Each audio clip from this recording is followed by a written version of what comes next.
সাইয়েদনা মূসা আলাইহিস সালাম আল্লাহর একবার জিজ্ঞেস করলেন, আল্লাহ আমার সাথে কিয়ামতের দিন জান্নাতে সাথী কে হবে? আল্লাহ বললেন, তোমার সাথী হবে একজন কসাই। সাইয়েদনা মূসা আলাইহিস সালাম অবাক হলেন, ঘটনা কি?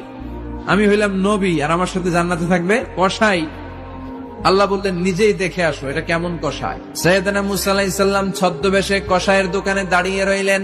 কসাই শুধু গোশত কাটে, গোশত বিক্রি করে। দেখলেন স্পেশাল কোনো আমল নাই। দিন শেষে দোকান বন্ধ করে প্যাকেটের ভেতরে গোশত নিয়ে বাড়ির ভেতরে ঢুকে যাওয়ার পর ঈসা আলাইহিস সালাম ঘরের দরজার কড়া নাড়লেন। কসাই বলে, কে?